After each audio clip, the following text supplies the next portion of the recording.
Hello and welcome. ਸਵਾਗਤ ਹੈ ਤੁਹਾਡਾ ਸਾਰਿਆਂ ਦਾ ਸਟੱਡੀ ਵੀਜ਼ਾ ਸ਼ੋਅ 'ਚ, ਜਿੱਥੇ ਤੁਹਾਨੂੰ ਮਿਲਦੇ ਨੇ ਇਮੀਗ੍ਰੇਸ਼ਨ ਰਿਲੇਟਡ ਤੁਹਾਡੀ ਸਾਰੀਆਂ ਕੁਐਰੀਜ਼ ਦੇ ਆਨਸਰਸ। ਤੇ ਅੱਜ ਸਾਡੇ ਨਾਲ ਨੇ ਲੈਂਡਮਾਰਕ ਇਮੀਗ੍ਰੇਸ਼ਨਸ ਤੋਂ ਗੁਰਪ੍ਰੀਤ ਜੀ, ਜੋ ਕਿ ਇਮੀਗ੍ਰੇਸ਼ਨ ਐਕਸਪਰਟ ਨੇ। ਤੁਹਾਡੇ ਸਾਰੇ ਸਵਾਲਾਂ ਦੇ ਜਵਾਬ ਲੈ ਕੇ ਆਏ ਨੇ। ਲੇਕਿਨ ਅੱਜ ਅਸੀਂ ਗੱਲ ਕਰਾਂਗੇ ਇੱਕ ਸਪੈਸ਼ਲ ਟੌਪਿਕ ਬਾਰੇ, ਜਿਹੜਾ ਹੈ ਸਪਾਊਜ਼ਲ ਵੀਜ਼ਾ। ਤੇ ਗੁਰਪ੍ਰੀਤ ਜੀ, ਸਪਾਊਜ਼ਲ ਵੀਜ਼ਾ ਦਾ ਸਭ ਤੋਂ ਪਹਿਲਾਂ ਮੈਂ ਇਹ ਚਾਹੁੰਦੀ ਹਾਂ ਵੀ ਸਾਡੇ ਆਡੀਅנס ਨੂੰ ਤੁਸੀਂ ਦੱਸੋ ਕਿ ਕਿਹੜੇ ਲੋਕ ਐਲੀਜੀਬਲ ਹੁੰਦੇ ਨੇ ਸਪਾਊਜ਼ਲ ਵੀਜ਼ਾ ਵਾਸਤੇ। ਬੇਸਿਕਲੀ ਸਪਾਊਸ ਕੇਸ ਉਦੋਂ ਮਾਈਂਡ 'ਚ ਆਉਂਦਾ ਜਦੋਂ ਇੱਕ ਮੇਨ ਐਪਲੀਕੈਂਟ ਬਾਹਰ ਚਲਾ ਜਾਂਦਾ, ਜਾਂ ਮੈਰਿਜ ਹੋਣ ਤੋਂ ਬਾਅਦ ਧਿਆਨ ਆਉਂਦਾ ਕਿ ਸਾਨੂੰ ਹੁਣ ਬਾਹਰ ਜਾ ਕੇ ਸੈੱਟ ਹੋਣਾ ਚਾਹੀਦਾ, ਤੇ ਮੇਨ ਐਪਲੀਕੈਂਟ ਜਿੱਦੀ ਬਾਹਰ ਜਾਂਦਾ ਤੇ ਜਿਹੜਾ ਐਪਲੀਕੈਂਟ ਇੱਥੇ ਰਹਿ ਜਾਂਦਾ, ਫਿਰ ਉਹ ਚਾਹੇ ਕੁੜੀ ਹੈ ਚਾਹੇ ਮੁੰਡਾ ਹੈ, ਉਹਦਾ ਮੇਨ ਫੋਕਸ ਹੁੰਦਾ ਹੈ ਕਿ ਉਹ ਆਪਣੇ ਜਿਹੜੇ ਮੇਨ ਐਪਲੀਕੈਂਟ ਨੂੰ ਉਹ ਜਾ ਕੇ ਐਜ਼ ਏ ਕੋ ਐਪਲੀਕੈਂਟ ਜੁਆਇਨ ਕਰ ਸਕੇ, ਉੱਥੇ ਜਾ ਸਕੇ। ਮਕਸਦ ਇੱਕੋ ਹੀ ਹੁੰਦਾ ਹੈ ਕਿ ਉੱਥੇ ਜ਼ਿੰਦਗੀ ਨੂੰ ਸੈੱਟ ਕਰ ਸਕੇ। ਮਕਸਦ ਇਹੀ ਹੁੰਦਾ ਵਾ ਕਿ ਅੱਗੇ ਦੀ ਆਪਣੀ ਲਾਈਫ ਆਪਣੀ ਮੈਨੂੰ ਮੇਰਾ ਜੋ ਤਜਰਬਾ ਹੈ ਉਹ ਇਹ ਕਹਿੰਦਾ ਕਿ ਜਦੋਂ ਬੰਦਾ ਆਪ ਬਾਹਰ ਜਾਂਦਾ ਹੈ, ਉਹ ਆਪਣੀ ਲਾਈਫ ਤੇ ਨਹੀਂ, ਆਪਣੇ ਬੱਚਿਆਂ ਦੀ ਲਾਈਫ ਲਈ ਅੱਗੇ ਨਿਕਲਦਾ ਹੈ। ਬੇਸਿਕਲੀ ਜਦੋਂ ਅਸੀਂ ਹੁਣ ਜਾਵਾਂਗੇ, ਕੋਈ ਜਾਂਦਾ ਹੈ ਸਪਾਊਸਲ ਵੀਜ਼ਾ ਤੇ, ਉਹ ਜਿੱਦਾਂ ਹੀ ਉੱਥੇ ਪਹੁੰਚਦਾ ਕੰਮ ਕਾਰ ਦਾ ਰੁਝੇਵਾਂ, ਫਾਈਂਡ ਆਊਟ ਕਿ ਕੀ ਕਰਨਾ, ਉਹਨੇ ਸਾਰੀਆਂ ਚੀਜ਼ਾਂ ਕਰਦੇ ਕਰਦੇ ਪਤਾ ਨਹੀਂ ਚੱਲਦਾ ਕਦੋਂ ਜ਼ਿੰਦਗੀ 55 ਦੇ ਪਾਰ ਹੋ ਜਾਂਦੀ ਹੈ, 50-55 ਦੇ। ਸੋ ਉੱਥੇ ਉਹਨੂੰ ਲੱਗਦਾ ਕਿ ਹਾਂ ਮੈਂ ਆਪਣੇ ਬੱਚਿਆਂ ਨੂੰ ਇੱਕ ਚੰਗੀ ਜ਼ਿੰਦਗੀ ਦਿੱਤੀ ਹੈ। ਸਪਾਊਸਲ ਵੀਜ਼ਾ ਜਦੋਂ ਵੀ ਸਾਡੇ ਕੋਲ ਕੋਈ ਮੈਰਿਡ ਕਪਲ ਆਉਂਦਾ ਹੈ ਔਰ ਬਾਹਰ ਜਾਂਦੇ, ਕਈ ਵਾਰੀ ਮੇਨ ਐਪਲੀਕੈਂਟ ਲੜਕੀ ਹੁੰਦੀ ਹੈ ਜਾਂ ਕਈ ਵਾਰ ਮੇਨ ਐਪਲੀਕੈਂਟ ਲੜਕਾ ਹੁੰਦਾ ਹੈ। ਸੋ ਸਪਾਊਸ ਵੀਜ਼ਾ ਹਮੇਸ਼ਾ ਵਰਕ ਕਰਦਾ ਜਦੋਂ ਇੱਕ ਸਟੂਡੈਂਟ ਸਟੱਡੀ ਕਰ ਰਿਹਾ, ਬਟ ਮੇਕ ਸ਼ੋਰ ਇਹਦੇ 'ਚ ਬਹੁਤ ਸਾਰੇ ਪੁਆਇੰਟ ਹੈ ਜਿਹੜੇ ਧਿਆਨ ਦੇਣ ਵਾਲੇ ਆ। ਕਈ ਵਾਰ ਸਟੂਡੈਂਟ ਮੈਂ ਦੇਖਦਾ ਅਪਲਾਈ ਕਰ ਲੈਂਦੇ ਨੇ, ਮੇਨ ਐਪਲੀਕੈਂਟ ਜਿਹੜੇ ਐਜ਼ ਏ ਸਟੂਡੈਂਟ ਜਾ ਰਹੇ ਨੇ, ਉਹ 1 ਸਾਲ ਦੀ ਸਟੱਡੀ ਦੇ ਵਿੱਚ ਅਪਲਾਈ ਕਰ ਦਿੰਦੇ ਆ।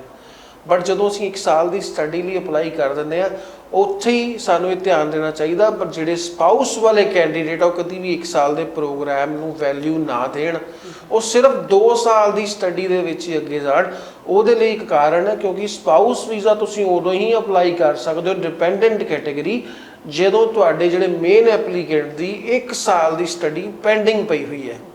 ਸਪੋਜ਼ ਤੁਸੀਂ ਅੱਜ ਇੱਥੋਂ ਅਪਲਾਈ ਕਰ ਦਿੱਤਾ 1 ਸਾਲ ਦਾ ਵੀਜ਼ਾ, ਤੁਹਾਡੇ ਮੇਨ ਐਪਲੀਕੈਂਟ ਦਾ ਵੀਜ਼ਾ ਆ ਗਿਆ, ਫਿਰ ਤੁਹਾਡੇ ਕੋਲ ਇੱਥੇ ਹੱਥ ਤੇ ਹੱਥ ਰੱਖ ਕੇ ਵੇਟ ਕਰਨ ਤੋਂ ਇਲਾਵਾ ਕੋਈ ਚਾਰਾ ਨਹੀਂ ਰਹਿੰਦਾ। ਸੋ ਤੁਸੀਂ ਇਹ ਧਿਆਨ ਦੇਣਾ ਪਹਿਲਾਂ ਤਾਂ ਕਿ ਜਦੋਂ ਵੀ ਤੁਸੀਂ ਆਪਣੇ ਮੇਨ ਐਪਲੀਕੈਂਟ ਦਾ ਵੀਜ਼ਾ ਫਾਈਲ ਕਰਨਾ ਸਟੱਡੀ ਦਾ, ਉਹ 2 ਸਾਲ ਦਾ ਹੋਣਾ ਚਾਹੀਦਾ ਵਾ।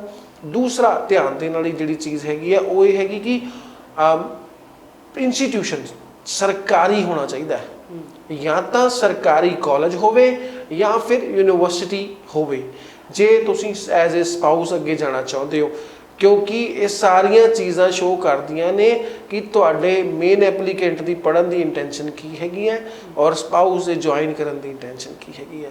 ਸੋ ਸਰਕਾਰੀ ਕਾਲਜ ਜਾਂ ਯੂਨੀਵਰਸਿਟੀ ਕੈਟੇਗਰੀ ਦੇ ਵਿੱਚ ਹੀ ਅਪਲਾਈ ਕਰਵਾਓ। ਹੁਣ ਆਪਾਂ ਉਸ ਚੀਜ਼ ਤੇ ਆ ਜਾਂਦੇ ਕਿ ਤੁਹਾਡਾ ਵੀਜ਼ਾ ਆ ਚੁੱਕਿਆ ਹੈ, ਜਿਹੜਾ ਮੇਨ ਐਪਲੀਕੈਂਟ ਆ ਉਹਦਾ ਵੀਜ਼ਾ ਅਪਰੂਵ ਹੋ ਗਿਆ ਤੁਹਾਡਾ, ਔਰ ਤੁਸੀਂ ਹੁਣ ਸਪਾਊਸਲ ਵੀਜ਼ਾ ਅੱਗੇ ਵਧਣਾ ਚਾਹੁੰਦੇ ਹੋ। ਮੇਕ ਸ਼ੋਰ ਤੁਸੀਂ ਜਦੋਂ ਤੁਹਾਡੀ ਇੰਗੇਜਮੈਂਟ ਹੋਈ ਹੈ ਉਹ 6 ਮਹੀਨੇ ਪੁਰਾਣੀ, ਸਾਲ ਪੁਰਾਣੀ ਮੈਰਿਜ ਹੈ, 2 ਸਾਲ ਪੁਰਾਣੀ ਹੈ, 4 ਸਾਲ ਪੁਰਾਣੀ ਹੈ, ਉਹਦੇ ਸਾਰੇ ਰੈਕਡ ਮੇਨਟੇਨ ਹੋਣੇ ਚਾਹੀਦੇ ਆ। ਮਤਲਬ ਇੱਕ ਜੈਨੂਇਨ ਰਿਲੇਸ਼ਨਸ਼ਿਪ ਦੇ ਲਈ ਕੀ ਚੀਜ਼ ਆ ਅੱਜ ਦੀ ਡੇਟ ਦੇ ਵਿੱਚ, ਇੱਕ ਜੈਨੂਇਨ ਰਿਲੇਸ਼ਨਸ਼ਿਪ ਆਪਾਂ ਭਾਰਤ ਸੱਭਿਆਚਾਰ ਦੇ ਵਿੱਚ ਰਹਿੰਦੇ ਹਾਂ, ਭਾਰਤੀ ਸੱਭਿਆਚਾਰ ਨੂੰ ਫੋਲੋ ਕਰਦੇ ਆ, ਸਾਡਾ ਆਪਣਾ ਇੱਕ ਟ੍ਰੈਡੀਸ਼ਨ ਹੈ, ਅਸੀਂ ਵਿਆਹ ਕਰਦੇ ਹਾਂ, ਬਹੁਤ ਇਕੱਠ ਹੁੰਦਾ ਵਾ ਜਾਂ ਕਈ ਵਾਰ ਘੱਟ ਹੁੰਦਾ ਵਾ, ਗੁਰਦੁਆਰੇ 'ਚ ਵੀ ਫੋਟੋਗ੍ਰਾਫਸ ਹੁੰਦੀਆਂ ਨੇ, ਮੰਦਿਰ ਦੇ ਵਿੱਚ ਵੀ ਹੁੰਦੀਆਂ ਨੇ, ਸਾਡੇ ਆਪਣੇ ਆਪਸ ਦੇ ਕਾਲ ਦੇ ਰੈਕਡਸ ਵੀ ਹੁੰਦੇ ਨੇ, ਸਾਡੀਆਂ ਵੀਡੀਓ ਕਾਲਸ ਵੀ ਹੁੰਦੀਆਂ ਨੇ। ਅੱਜ ਟੈਕਨੋਲੋਜੀ ਦਾ ਫਾਇਦਾ ਹੈਗਾ, ਔਰ ਟੈਕਨੋਲੋਜੀ ਦੇ ਫਾਇਦੇ ਨੂੰ ਵੀ ਤੁਸੀਂ ਆਪਣੇ ਯੂਟੀਲਾਈਜ਼ ਕਰੋ। ਤੁਸੀਂ ਆਪਣੀਆਂ ਸਾਰੀਆਂ ਚੀਜ਼ਾਂ ਸਾਂਭ ਕੇ ਰੱਖੋ। ਤੁਸੀਂ ਕਿਤੇ ਘੁੰਮਣ ਜਾ ਰਹੇ ਹੋ, ਤੁਹਾਡੇ ਕੋਲ ਬਿੱਲ ਹੈਗੇ ਨੇ, ਹੋਟਲਸ ਦੇ ਬਿੱਲ ਨੇ, ਆਊਟਿੰਗ ਦੇ ਬਿੱਲ ਨੇ, ਤੁਸੀਂ ਕਿਤੇ ਗਿਫਟ ਕੀਤਾ ਹੈ ਕਿਸੇ ਨੂੰ, ਕੁਝ ਪ੍ਰੂਫ ਤੁਹਾਡੇ ਉਹ ਵੀ ਹੈਗੇ ਨੇ। ਤੁਹਾਡੇ ਕੋਲ ਜੁਆਇੰਟ ਖਾਤਾ ਹੋਣਾ ਚਾਹੀਦਾ, ਤੁਸੀਂ ਆਪਣਾ ਜੁਆਇੰਟ ਬੈਂਕ ਅਕਾਊਂਟ ਵੀ ਖੁਲਾਓ। ਮਤਲਬ ਜਿੱਥੇ ਜਿੱਥੇ ਤੁਸੀਂ ਆਪਣੇ ਦੋਨਾਂ ਦੀ ਇਨਵੋਲਵਮੈਂਟ ਦਿਖਾ ਸਕਦੇ ਹੋ ਉਹ ਦਿਖਾਓ, ਤਾਂ ਕਿ ਵੀਜ਼ਾ ਆਫਿਸਰ ਦੇ ਮਨ 'ਚ ਜ਼ਹਿਨ 'ਚ ਆਵੇ ਹੀ ਨਾ ਕਿ ਇਹ ਮੈਨੂੰ ਵੀਜ਼ਾ ਨਹੀਂ ਦੇਣਾ ਚਾਹੀਦਾ। ਦੇਖੋ ਵੀਜ਼ਾ ਆਫਿਸਰ ਵੀ ਆਪਣੀ ਜਗ੍ਹਾ ਤੇ ਸਹੀ ਹੈ, ਕਿਉਂਕਿ ਸਾਡੇ ਪੰਜਾਬ 'ਚ ਬਹੁਤ ਸਾਰੀਆਂ ਮੈਰਿਜਸ ਕੰਟਰੈਕਟ ਦੇ ਨਾਮ ਤੇ ਹੋ ਜਾਂਦੀਆਂ ਨੇ। ਸੋ ਤੁਸੀਂ ਦੱਸੋ, ਉਹ ਜਿਹੜੀ ਸੀਟ ਤੇ ਬੈਠਾ ਹੈ ਵੀਜ਼ਾ ਆਫਿਸਰ, ਉਹਦੀ ਰਿਸਪੌਂਸਿਬਿਲਿਟੀ ਕਿੰਨੀ ਕੁ ਜ਼ਿਆਦਾ ਹੁੰਦੀ ਹੈ, ਉਹਦੇ ਲਈ ਕਿੰਨਾ ਕੁ ਟਫ ਸਿਚੁਏਸ਼ਨ ਹੋ ਜਾਂਦੀ ਹੈ ਵੀਜ਼ਾ ਇਹ ਦੇਖਣਾ ਕਿ ਕਿਹੜਾ ਸਹੀ ਹੈ ਕਿ ਕਿਹੜਾ ਗਲਤ ਹੈਗਾ। ਸੋ ਆਪਣੇ ਆਪ ਨੂੰ ਬਿਲਕੁਲ ਟਰੈਕ ਰੈਕਡ ਮੇਨਟੇਨ ਰੱਖੋ। ਸਪਾਊਸਲ ਵੀਜ਼ਾ ਇੱਕ ਬਹੁਤ ਸਿੰਪਲ ਜੀ ਚੀਜ਼ ਹੈ। ਔਰ ਦੂਸਰੀ ਚੀਜ਼ ਮੈਂ ਦੱਸਣਾ, ਤੁਸੀਂ ਆਪ ਕਹੋਗੇ ਕਿ ਤੁਹਾਡੇ ਵੀਜ਼ਾ ਦੇ ਚਾਂਸਸ ਕਿੰਨੇ ਆ। ਮੇਰੇ 2 ਕੁਐਸਚਨ ਹੈ, ਮੈਂ ਤੁਹਾਨੂੰ ਦੱਸਦਾ ਵਾਂ, ਤੁਸੀਂ ਆਪਣੇ ਆਪ ਤੋਂ ਪੁੱਛਣਾ ਫਿਰ ਇਹਦਾ ਸਵਾਲ ਕੀ ਹੋਊਗਾ।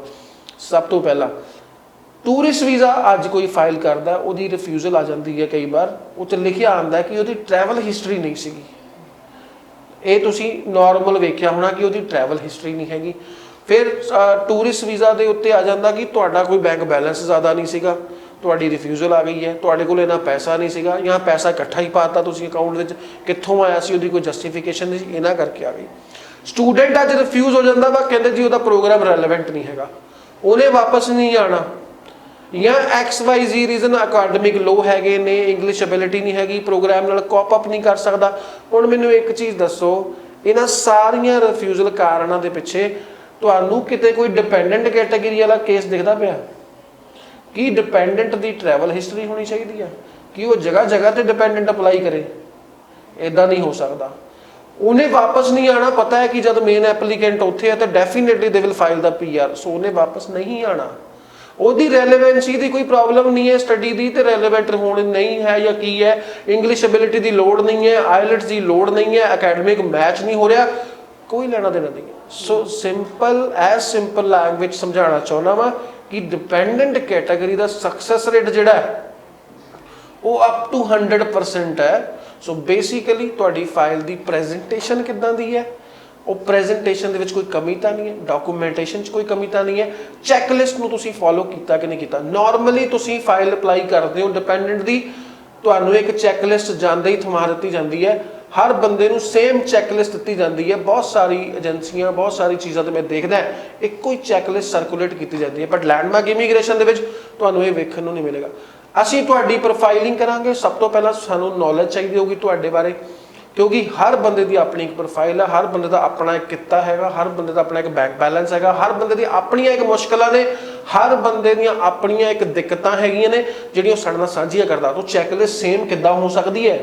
ਸੋ ਅਸੀਂ ਬਣਾਵਾਂਗੇ ਚੈੱਕਲਿਸਟ ਤੁਹਾਡੇ ਅਕੋਰਡਿੰਗ, ਤੁਹਾਡੀ ਪ੍ਰੋਫਾਈਲ ਦੇ ਅਕੋਰਡਿੰਗ, ਤੁਹਾਡੇ ਪ੍ਰੋਫੈਸ਼ਨ ਦੇ ਅਕੋਰਡਿੰਗ, ਸਾਰੀਆਂ ਚੀਜ਼ਾਂ ਨੂੰ ਦੇਖਦੇ ਹੋਏ ਤਾਂ ਕਿ ਤੁਹਾਡਾ ਵੀਜ਼ਾ ਲਿਆ ਜਾ ਸਕੇ। ਸੋ ਸਪਾਊਸਲ ਵੀਜ਼ਾ ਦੇ ਵਿੱਚ ਇਹ ਚੀਜ਼ ਸਭ ਤੋਂ ਮੈਟਰ ਕਰਦੀ ਹੈ, ਚੈੱਕਲਿਸਟ, ਕਿ ਉਹ ਤੁਹਾਡੀ ਪ੍ਰੋਫਾਈਲਿੰਗ ਦੇ ਅਕੋਰਡਿੰਗ ਬਣੀ ਹੈ ਕਿ ਨਹੀਂ ਬਣੀ ਹੈ, ਕਿ ਤੁਸੀਂ ਵੀ ਇੱਕ ਲਾਈਨ 'ਚ ਲੱਗ ਗਏ ਹੋ ਜੀ, ਇਹੀ ਲਾਈਨ ਹੈ ਜਾਣ ਵਾਲੀ, ਇਹਦੇ ਵਿੱਚ ਲੱਗ ਗਏ ਹੋ ਔਰ ਇਹੀ ਦੱਸਣਾ ਜੋ ਬਾਕੀ ਦੱਸ ਰਹੇ ਆ, ਉਹ ਚੀਜ਼ ਨਹੀਂ ਹੈ। ਸੋ ਮੇਕ ਸ਼ੋਰ ਤੁਹਾਡੀ ਚੈੱਕਲਿਸਟ ਤੁਹਾਡੀ ਪ੍ਰੋਫਾਈਲ ਦੇ ਅਕੋਰਡਿੰਗ ਹੋਵੇ। ਜੀ ਬਿਲਕੁਲ ਗੁਰਪ੍ਰੀਤ ਜੀ, ਆਈ ਬਿਲੀਵ ਤੁਸੀਂ ਬਹੁਤ ਸਾਰੀਆਂ ਇੰਪੋਰਟੈਂਟ ਗੱਲਾਂ ਦੱਸਦੀਆਂ ਨੇ ਤੇ ਕੁਆਲੀਫਿਕੇਸ਼ਨ ਦੀ ਆਪਾਂ ਗੱਲ ਕਰ ਲੈਂਦੇ ਹਾਂ, ਕਿਉਂਕਿ ਬਾਹਰ ਜਾਣ ਵੇਲੇ ਹਰ ਕੋਈ ਸੋਚਦਾ ਹੈ ਕਿ ਕੁਆਲੀਫਿਕੇਸ਼ਨ ਬਹੁਤ ਜ਼ਿਆਦਾ ਜ਼ਰੂਰੀ ਹੈ, ਆਈਲੈਟਸ ਸਕੋਰ ਬਹੁਤ ਜ਼ਿਆਦਾ ਜ਼ਰੂਰੀ ਹੈ, ਤੇ ਸਪਾਊਸਲ ਵੀਜ਼ਾ ਦੀ ਬੇਸਿਕ ਕੁਆਲੀਫਿਕੇਸ਼ਨ ਕੀ ਹੈਗੀ ਹੈ? 5ਵੀਂ ਪਾਸ ਵੀ ਜਾ ਸਕਦਾ ਜੀ, ਕੋਈ ਐਜੂਕੇਸ਼ਨ ਕ੍ਰਾਈਟੇਰੀਆ ਨਹੀਂ ਹੈਗਾ, ਐਜੂਕੇਸ਼ਨ ਦਾ ਕ੍ਰਾਈਟੇਰੀਆ ਨਹੀਂ ਹੈ, ਆਈਲੈਟਸ ਦਾ ਕ੍ਰਾਈਟੇਰੀਆ ਨਹੀਂ ਹੈਗਾ। ਬਟ ਹਾਂ, ਜਦੋਂ ਇੱਕ ਡਿਪੈਂਡੈਂਟ ਬਾਹਰ ਜਾਂਦਾ ਹੈ ਉਹ ਆਪਣੀ ਇੱਥੋਂ ਹੀ ਮਿਆਦ ਸੋਚ ਕੇ ਜਾਂਦਾ ਹੈ ਕਿ ਅਗਰ ਉਹ 10ਵੀਂ ਪਾਸ ਹੈ ਤੇ ਸ਼ਾਇਦ ਉਹਨੂੰ ਫਿਰ ਲੋ ਗ੍ਰੇਡ ਦੇ ਕੰਮ ਹੀ ਕਰਨੇ ਪੈਣਗੇ। ਜੇ 12 ਪੜ੍ਹਿਆ ਹੋ ਸਕਦਾ ਕਿਤੇ ਰੈਸਟੋਰੈਂਟ 'ਚ ਨੌਕਰੀ ਮਿਲ ਜਾਏ, ਗ੍ਰੈਜੂਏਟ ਹੈ ਆਪਣੀ ਵੈਸ ਵੈਲਿਊਏਸ਼ਨ ਕਰਾ ਲੇਗਾ, WS ਕਰਾਉਣ ਤੋਂ ਬਾਅਦ ਇਕੁਇਲੈਂਸੀ ਲੈ ਲੇਗਾ ਕੈਨੇਡੀਅਨ ਐਜੂਕੇਸ਼ਨ ਦੀ, ਉਹਦੇ ਅਕੋਰਡਿੰਗ ਤੇ ਹੋ ਸਕਦਾ ਥੋੜੀ ਚੰਗੀ ਨੌਕਰੀ ਮਿਲ ਜੇ। ਕਈ ਹੁੰਦੇ ਨੇ ਕਹਿੰਦੇ ਡਿਪੈਂਡੈਂਟ ਤੇ ਜਾ ਕੇ ਇੱਕ ਸ਼ਾਰਟ ਟਰਮ ਪ੍ਰੋਗਰਾਮਸ ਕਰ ਲੈਂਦੇ ਨੇ 6 ਮਹੀਨੇ 8 ਮਹੀਨੇ ਦੇ, ਤਾਂ ਕਿ ਉੱਥੇ ਦੀ ਜਗ੍ਹਾ ਦੇ ਵਿੱਚ ਉੱਥੇ ਦੇ ਹਿਸਾਬ ਨਾਲ ਢਲਣ ਦੇ ਲਈ ਥੋੜੀ ਐਜੂਕੇਸ਼ਨ ਜ਼ਰੂਰੀ ਹੁੰਦੀ ਹੈ। ਸੋ ਉਹ ਵੀ ਕਰ ਸਕਦੇ ਹੋ ਤੁਸੀਂ।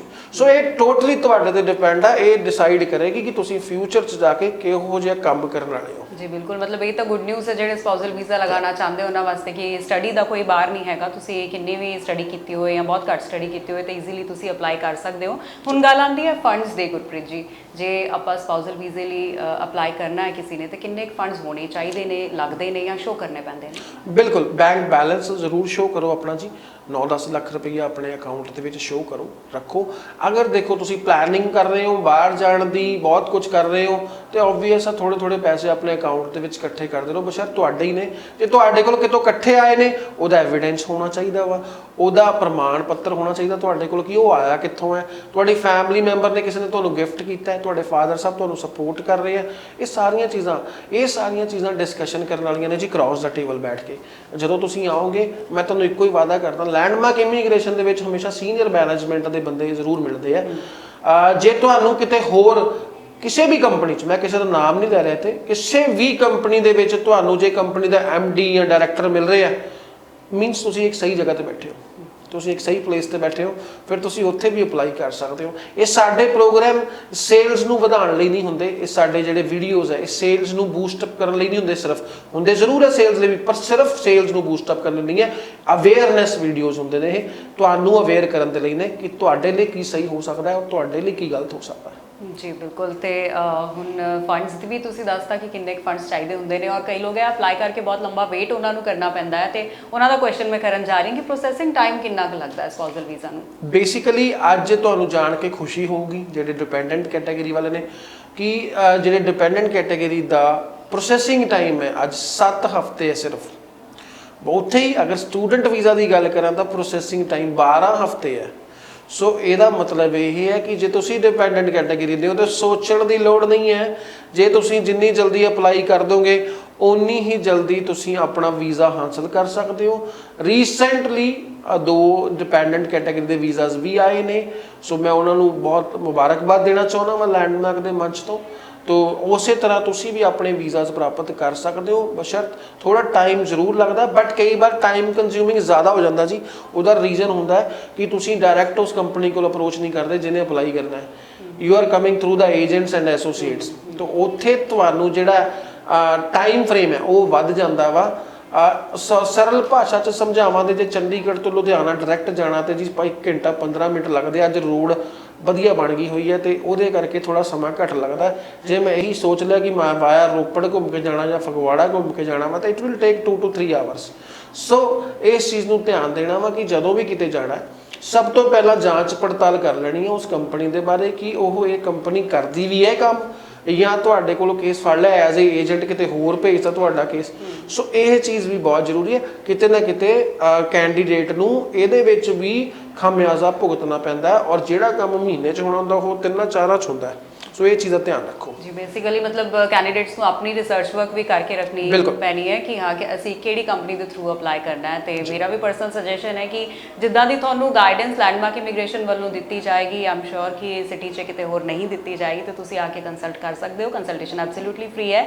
ਇੱਕ ਹੋਰ ਕੁਐਸਚਨ ਮੇਰਾ ਗੁਰਪ੍ਰੀਤ ਜੀ ਹੈ ਕਿ ਸਪਾਊਸਲ ਵੀਜ਼ਾ ਅਪਲਾਈ ਕਰਨ ਵਾਸਤੇ ਕੁਝ ਲੋਕ ਪੀਪੀਆਰ ਆਉਣ ਤੋਂ ਇਮੀਡੀਏਟਲੀ ਬਾਅਦ ਸਪਾਊਸਲ ਵੀਜ਼ਾ ਅਪਲਾਈ ਕਰ ਦਿੰਦੇ ਨੇ, ਕੀ ਇਹ ਸਹੀ ਹੈ ਜਾਂ ਥੋੜਾ ਵੇਟ ਕਰ ਲੈਣਾ ਚਾਹੀਦਾ ਹੈ? ਦੇਖੋ ਕੋਵਿਡ ਤੋਂ ਪਹਿਲਾਂ ਦੀ ਗੱਲ ਕਰਾਂ ਤੇ ਇਹੀ ਚੀਜ਼ ਹੁੰਦੀ ਸੀ ਕਿ ਮੇਨ ਐਪਲੀਕੈਂਟ ਉੱਥੇ ਜਾਏਗਾ ਔਰ ਮੇਨ ਐਪਲੀਕੈਂਟ ਦੇ ਜਾਣ ਤੋਂ ਬਾਅਦ ਜਦੋਂ ਉਹਦਾ 1 ਸਮੈਸਟਰ ਪੂਰਾ ਹੋ ਜਾਏਗਾ ਦੈਨ ਸਪਾਊਸ ਅਪਲਾਈ ਕਰਨਾ ਸੀਗਾ। ਬਟ ਜਦੋਂ ਮੈਂ ਵੈਬੀਨਾਰ ਸੁਣੇ, ਜਦੋਂ ਮੈਂ ਹਾਈ ਕਮਿਸ਼ਨ ਨੇ ਸਮੇਂ-ਸਮੇਂ ਸਿਰ ਤੇ ਵੈਬੀਨਾਰ ਕੀਤੇ ਕੋਵਿਡ ਦੇ ਚੱਲਦਿਆਂ, ਕਿਉਂਕਿ ਉਹ ਦੱਸਣਾ ਚਾਹੁੰਦੇ ਸੀ ਕਿ ਸਭ ਕੁਝ ਸਮੂਥ ਹੈ, ਅਸੀਂ ਤੁਹਾਡਾ ਪ੍ਰੋਸੈਸ ਕਰ ਰਹੇ ਹਾਂ। ਉਹਦੇ ਵਿੱਚ ਹੀ ਉਹਨਾਂ ਨੇ ਇਹ ਵੀ ਜਾਣਕਾਰੀ ਦਿੱਤੀ ਕਿ ਅੱਜ ਜੇ ਤੁਹਾਡੇ ਮੇਨ ਐਪਲੀਕੈਂਟ ਦਾ ਵੀਜ਼ਾ ਆ ਜਾਂਦਾ ਹੈ, ਉਹ ਇੰਡੀਆ 'ਚ ਹੀ ਹੈ, ਆਨਲਾਈਨ ਉਹਨੇ ਪੜ੍ਹਾਈ ਸਟਾਰਟ ਕਰ ਦਿੱਤੀ ਹੈ, ਤੁਸੀਂ ਆਪਣਾ ਸਪਾਊਸਲ ਵੀਜ਼ਾ ਲਾ ਸਕਦੇ ਹੋ। ਟਰੈਵਲ ਨਹੀਂ ਵੀ ਕੀਤੇ ਕੋਈ ਪ੍ਰੋਬਲਮ ਨਹੀਂ ਹੈ, ਪੜ੍ਹਾਈ ਸਮੈਸਟਰ ਕੰਪਲੀਟ ਨਹੀਂ ਵੀ ਹੋਇਆ ਤਾਂ ਵੀ ਕੋਈ ਪ੍ਰੋਬਲਮ ਨਹੀਂ ਹੈ, ਤੁਸੀਂ ਅੱਗੇ ਵੱਧ ਸਕਦੇ ਹੋ, ਬਸ਼ਰਤ ਐਜੂਕੇਸ਼ਨ ਮਿਨੀਮਮ 2 ਸਾਲ ਦੀ ਹੋਣੀ ਚਾਹੀਦੀ ਹੈ। ਇਹ ਚੀਜ਼ ਦਾ ਤੁਸੀਂ ਧਿਆਨ ਰੱਖਣਾ ਹੈ। ਸੋ ਸਪਾਊਸਲ ਵੀਜ਼ਾ ਲਈ ਮੈਂ ਤੁਹਾਨੂੰ ਦੱਸ ਦਿੰਦਾ ਕਿ ਲੈਂਡਮਾਰਕ ਇਮੀਗ੍ਰੇਸ਼ਨ 'ਚ ਜਦੋਂ ਵੀ ਕੋਈ ਕੈਂਡੀਡੇਟ ਮੈਰਿਡ ਕਪਲ ਆਉਂਦਾ ਹੈ ਆਪਣਾ ਸਟੂਡੈਂਟ ਵੀਜ਼ਾ ਪ੍ਰਾਪਤ ਕਰਨ ਦੇ ਲਈ ਸੇਮ ਡੇ ਉਹਦਾ ਪ੍ਰੋਸੈਸ ਸਟਾਰਟ ਕਰ ਦਿੱਤਾ ਜਾਂਦਾ ਹੈ ਫॉर ਡਿਪੈਂਡੈਂਟ ਕੈਟਾਗਰੀ। ਇਹੀ ਸਾਡਾ ਮਕਸਦ ਹੈ ਕਿ ਤੁਹਾਨੂੰ ਜਿੰਨੀ ਜਲਦੀ ਤੋਂ ਜਲਦੀ ਬਾਹਰ ਭੇਜਿਆ ਜਾ ਸਕੇ। ਇਹਦੇ 'ਚ ਮੈਂ ਤੁਹਾਡਾ ਕੋਈ ਭਲਾ ਨਹੀਂ ਕਰ ਰਿਹਾ, ਇਹ ਮੇਰਾ ਬਿਜ਼ਨਸ ਹੈ ਔਰ ਇਹ ਬਿਜ਼ਨਸ ਨੂੰ ਅਸੀਂ ਗਰੋ ਕਰਨਾ ਚਾਹੁੰਦੇ ਹਾਂ ਔਰ ਗਰੋ ਤਾਂ ਹੀ ਹੋਏਗਾ ਜਦੋਂ ਤੁਸੀਂ ਸਾਡਾ ਸਾਥ ਦੋਗੇ, ਸਾਡੇ ਤੇ ਟਰਸਟ ਕਰਕੇ। ਜੀ ਬਿਲਕੁਲ। ਤੇ ਇਹ ਤਾਂ ਬਹੁਤ ਗੁੱਡ ਨਿਊਜ਼ ਹੈ ਸਪਾਊਸਲ ਵੀਜ਼ਾ ਅਪਲਾਈ ਕਰਨ ਵਾਸਤੇ ਕਿ ਜਿੱਦਨ ਕਿਸੇ ਕੈਂਡੀਡੇਟ ਦਾ ਸਟੱਡੀ ਵੀਜ਼ਾ ਲੱਗਦਾ ਹੈ ਉਹ ਨਾਲ ਦੀ ਨਾਲ ਹੀ ਉਹ ਸਪਾਊਸਲ ਵੀਜ਼ੇ ਵਾਸਤੇ ਵੀ ਅਪਲਾਈ ਕਰ ਸਕਦਾ, ਮਤਲਬ ਟਾਈਮ ਹੋਰ ਵੀ ਘੱਟ ਲੱਗੇਗਾ। ਤੇ ਸਾਡੇ ਸਾਰੇ ਸਵਾਲਾਂ ਦੇ ਜਵਾਬ ਦੇਣ ਲਈ ਸ਼ੁਕਰੀਆ ਗੁਰਪ੍ਰੀਤ ਜੀ ਸਟੂਡੀਓ ਵਿੱਚ ਆਉਣ ਵਾਸਤੇ। ਤੇ ਅੱਜ ਦੇ ਐਪੀਸੋਡ 'ਚ ਫਿਲਹਾਲ ਇੰਨਾ ਹੀ। ਅਗਲੇ ਐਪੀਸੋਡ 'ਚ ਫਿਰ ਹਾਜ਼ਰ ਹੋਵਾਂਗੇ ਕਿਸੇ ਹੋਰ ਹੌਟ ਟੌਪਿਕ ਦੇ ਨਾਲ। Keep watching.